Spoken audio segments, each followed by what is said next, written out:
Hello students and learners, welcome to the Brainbox tutorials. I am your teacher Priyanka and today we will do a poetry from ICSE class 11 modern English book, that is Reflections. The name of the poetry is Father Returning Home.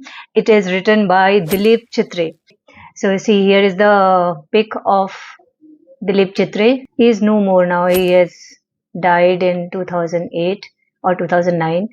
Dilip Chitre, he was a noted and influential bilingual poet. Bilingual, he wrote poetries in two languages, Marathi and English, and translator who worked in Marathi and English. He was born in the year 1938 and died in 2009 at the age of 71. Traveling in a Cage was his first and only book of English poems, and this particular poetry, Father Returning Home, is actually taken from that collection, Traveling in a Cage. That is what has been written. This poem is taken, that is Father Returning Home, is taken from Traveling in a Cage. It draws a portrait of a suburban commuter. Commuter means a passerby, a passenger who passes, like in this poetry we will see that the commuter, that an elderly man or a middle-aged man, father of the poet, he is traveling through train. He is coming and going back to home from office through train, so he is taking the transport. So that is a suburban commuter. It depicts his dull, monotonous, exhausting and equally pitiable daily routine. Why the daily routine is pitiable? We will see that the way he has been treated in outside world as well as his family, that he has alienated himself, and we will see the main theme of the poetry is man's estrangement from his own created world, that is man-made world. Okay, that is what we see, that his situation is so miserable, pitiable, that in home also nobody is talking to him. Even when he is in his daily commuting through local trains, he is not talking to anybody, and nobody else is also interested in talking to him. So he is busy in his mundane daily life, daily routine, that is daily monotonous routine he is following. It describes a forced alienation at home, which is reflected through the stale food and lack of sharing. Lack of sharing of not only food, but sharing of one's emotion. In his family, nobody is sharing one's joys or happiness or any secret. When father returns home, nobody is even bothering that father has come, let us talk to him, let us ask how his day was. Nobody is interested. He is eating stale chapati, he is drinking weak tea, but nobody is even bothered to make him and serve him a hot roti or a good tea. Tea is also bad, the chapati is also stale, and the irony is that this is given to that person who is the sole bread earner of the family. In spite of earning not only for himself but for his family, nobody is taking care. That also shows a theme, that is generation gap between two generation. Like the poet himself is saying that he is also looking at his father, that he is drinking weak tea and eating stale chapati, and he is writing this poetry, but he did not do anything about it. He is also not talking, and or he is not also asking anything to his father. So that shows generation gap also in general, in families, in especially in urban societies. Then his children refuses to share their joys and sorrows, which I just said, with the hardworking father, who as a result is forced to retire into solitude. That is why he is alone sitting in his room, listening to static in radio or thinking about past or future, because he is not, if you are not happy at present, then only you will think about the past good old days, or the maybe future, your future will be good. So either he is thinking about his grandfathers, that is the past years, or he is thinking of the future generation, how his grandchildren will be. Maybe as we say now that grandchildren love their grandparents most, so maybe he is thinking of that particular future when somebody in his family will also love him. Okay, so he's yearning for either for past, to go to past, or to his future, because he is not happy at present. Then this very painful loneliness is a symbol of man's isolation from the materialistic man-made world. What I just said, that estrangement of man from man-made world. Okay, that is the main theme of the poetry. Now let us go through the poetry. Now this is an autobiographical poetry, and we will see the dramatic monologue in the poetry. Dramatic monologue, that means one person is talking about himself or about his story, his family. That is what he is saying. Dilip Chitre is saying, see, the poetry starts with the words my father. That shows that the poet is talking about his own father. What he says, my father travels on the late evening train. Travels on a late evening train. Travels, that is present tense, is used when we have to show somebody's habits. So this is his habit, or this is his mundane task, his daily task, that he travels on the late evening train.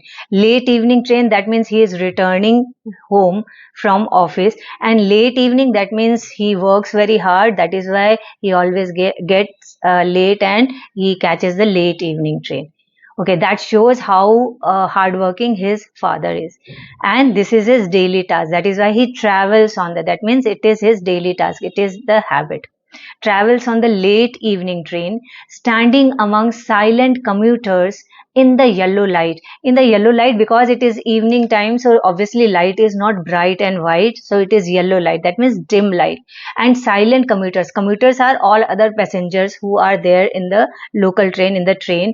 So he is standing among silent commuters. He is standing, that means there is a lot of rush. There are so many people that they do not have a place to sit, and although there is so much of crowd there, still nobody is talking to each other. They are all silent. That also shows the life of urban people, that although there are so many people, you do not have any one person whom you can share your joy or sorrows with. Okay, that is why all are silent. All are silent, maybe because of this daily life. They are tired, they are bored, they do not want to talk to each other. They just want to go home. They just want to reach their homes. That is why also they are silent. And among these silent commuters, one of the silent commuters is also poet's father. In the yellow light, suburbs slide past his unseeing eyes. Suburbs means when like suburban area, that is outside of the city. For example, this is a metropolitan city. Dilip Chitre lived in Mumbai, so let us imagine that he was talking about Mumbai, and his father travels in Mumbai local train. So suburbs means the outer area of Mumbai.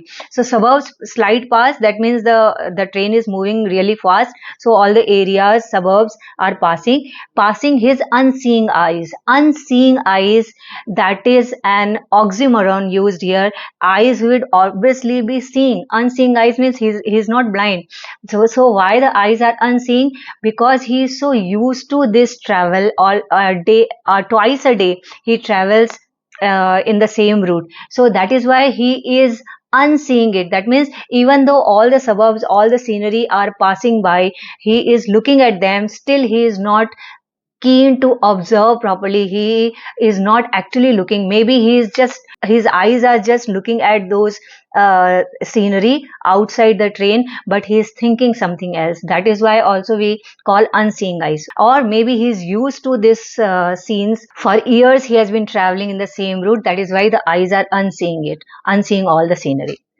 Now his shirt and pants are soggy, and his black raincoat stained with mud, and his bag stuffed with books is falling apart. So the picture, the imagery here, see, it is clear visual imagery. So we can imagine that this is monsoon season. That is why his shirt and pants are all soggy. He is wearing a black raincoat. That means rainy, obviously rainy season is there.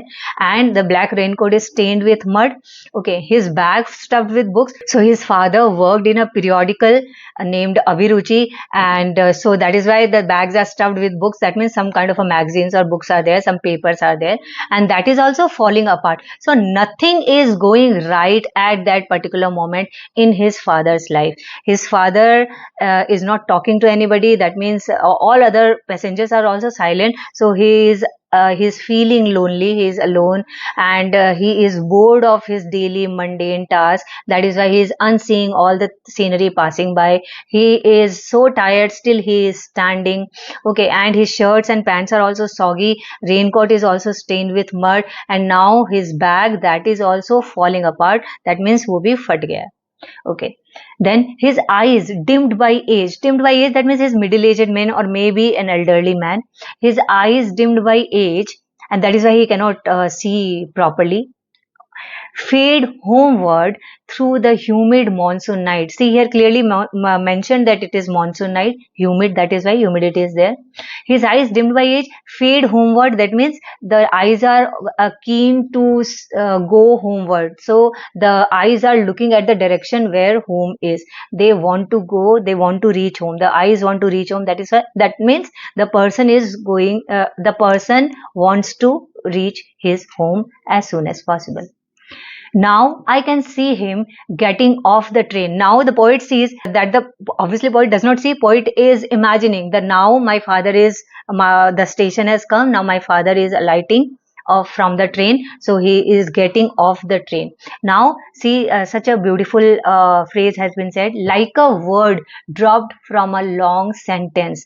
Like a word dropped from a long sentence. If a sentence is long, even when a word is dropped, you can understand the meaning of the sentence. That means the sentence does not care whether that word is there in it or not.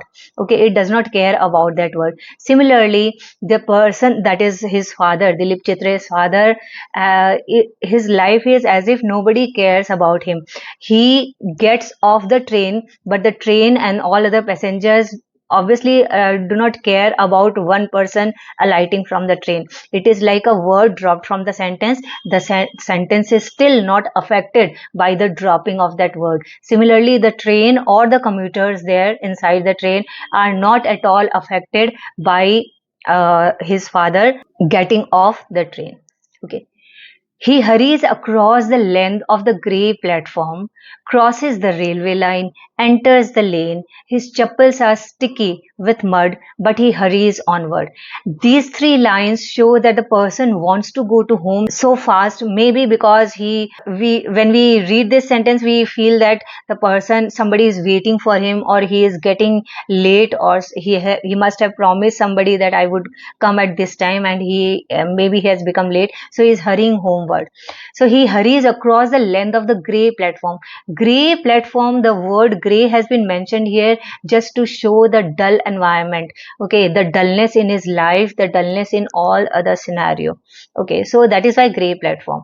So he hurries across, that means he is very eager to go to his home. He crosses the railway line, enters the street, and now his chappals are also sticky with mud. His raincoat was already stained with mud. Now his chappals are also sticky with mud. Still, he does not care. He just wants to go home, reach home. So he hurries onward. Then, now the second stanza starts here. He is inside his home. Now we will get to know whether he is actually waited by somebody in his family, or what happens in his family to him. Home again. That means home again. That means this is again his daily routine. He always goes from home in the morning and home again. That means in the late evening he again reaches home. Now home again, I see him drinking weak tea, eating a stale chapati, reading a book. So this is also his daily task. Daily he comes home, and what does he see? What does the poet see? That the father is drinking weak tea. Weak tea matlab not strong tea, that means not good tea, or maybe a bit cold tea. Matlab taste अच्छा नहीं है. Eating a stale chapati. The chapati is also not hot and fresh. Okay, it is monsoon season. Anyone who is returning home after days hard work will need a good strong hot tea and hot chapati. Obviously everybody would like to have that, but what is he doing? He is drinking weak tea, he is eating a stale chapati and reading a book. He has returned home after full day's work, but nobody is there to talk to him. So in home also he is reading a book. Nobody is talking to him. He is drinking this weak tea and eating a stale chapati also shows that nobody even cares to make him good food. That means nobody takes care of him properly. Nobody bothers to take care of him.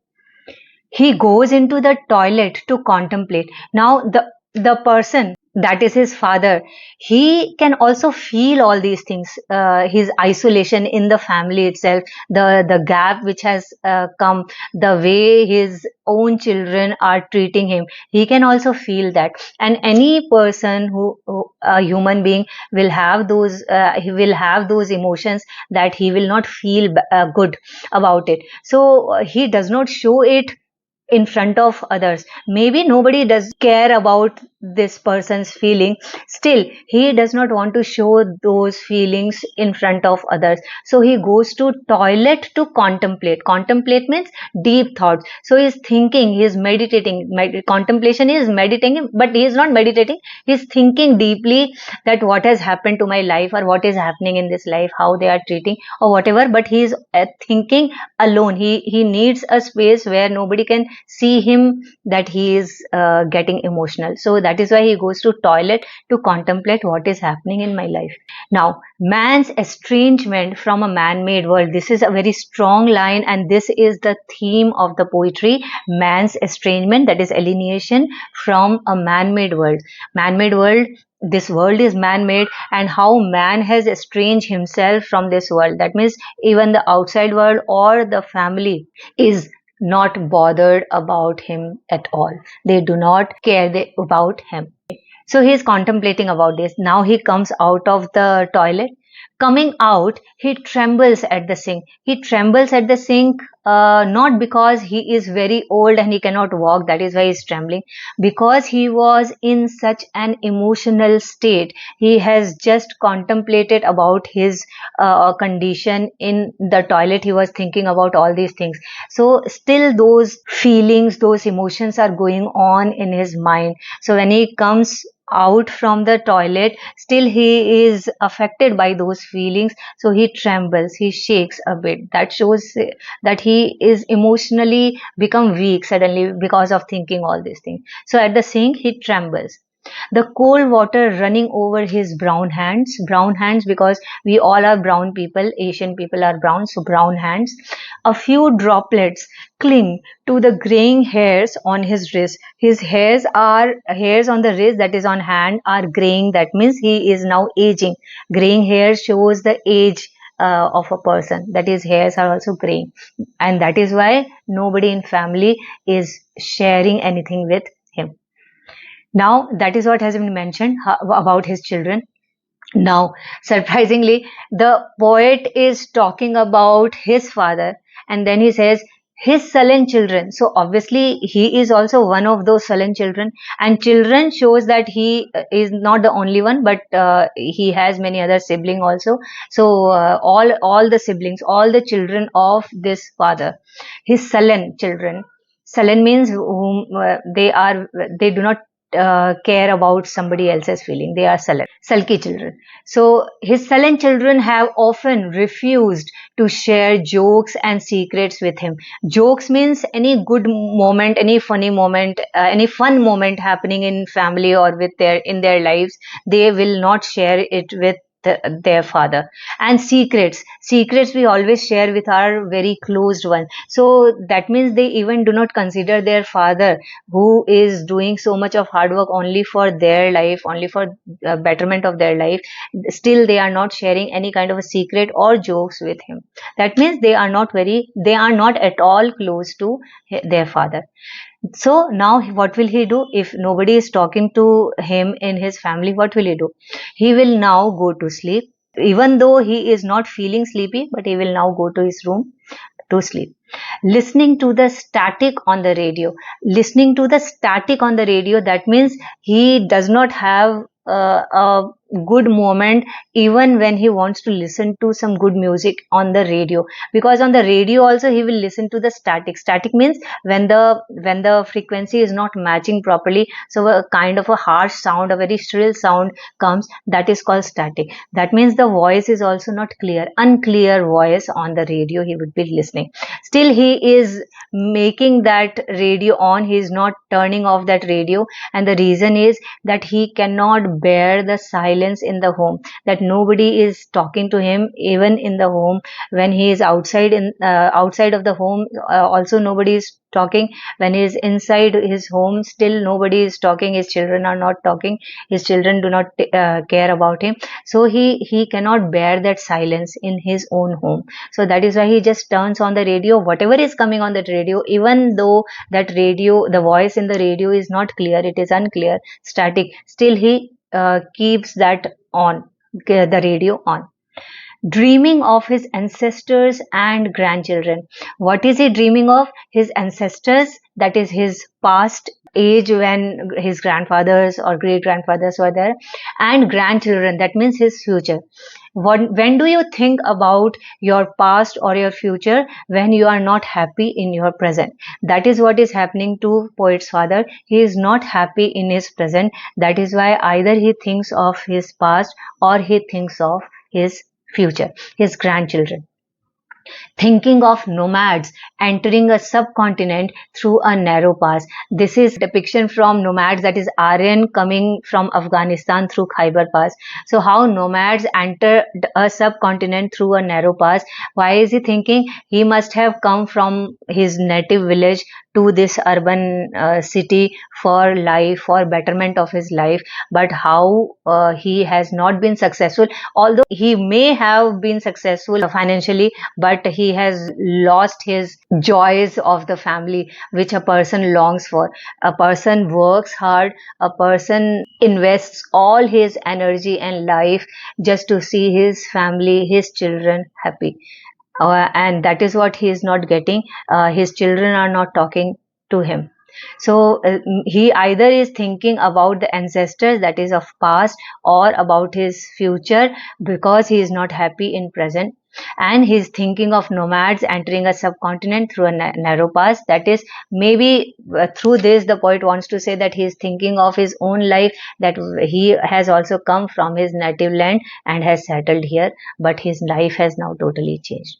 So this is a very emotional poetry, and we can clearly see that the poet, when he has written, his father must not have been there at that time. That means he must have died, and this looks like a tribute to his father, and also shows that now the poet is guilty of what he has done, or he is guilty for what he has not done. He must have talked with his father. He must have shared few moments, few sad or good moments with his father. He must have shared his secrets with him, but he did not do anything like that. He did not even take care of his father, and that is why he's feeling guilty, and he is writing this poetry. Now let us go through themes, the main themes of the poetry. See, first theme, as I said, man's estrangement from a man-made world, that how a man is isolated from his own created world. His own created world is whether it is urban life, or as a person feels more isolated in an urban life, or maybe his own family, a man-made world. Then comes alienation and isolation. Alienation is just like estrangement, and isolation, he is feeling lonely, whether he is outside the world, he is isolated because he is not talking to anyone. His silent commuters are there, and inside the home also his children are not talking to him. Then impact of urbanization. Urbanization makes us selfish, makes us hostile to the feeling of others. That is what has happened to this world, or even to his family. Leave alone the world, his family, they do not care about their own father. So that is the impact of urbanization, that daily he works hard, still he goes by the same train, same path, still he did not make good friends, or they are not sharing anything with each other. Then shows generation gap, and this is the reason, generation gap, that the children are not talking to their father when he comes back home. Monotony of daily life, that because of this monotonous daily life, going through train, then working hard, then coming late evening, and this has made the person tired and bored from his own life, and that is why he does not have any kind of happiness left in his life. That is the monotonous life. And in his home also, a monotonous routine is maintained by the father, eating stale chapati, having weak tea, reading book, listening to static on the radio, and then going to sleep. Apathy of society towards elderly, as we can see that his own children are not talking to him, they are not sharing jokes, or no, they are not sharing any secrets with him. They even do not care what kind of food he is eating. That person who is the only bread earner in the family, he is also not taken proper care of, right? So I'm sure you have liked this poetry and you have understood each and every line of the poetry as well. We'll meet in the next video with any chapter or a poetry. Till then, bye bye. Jai Hind.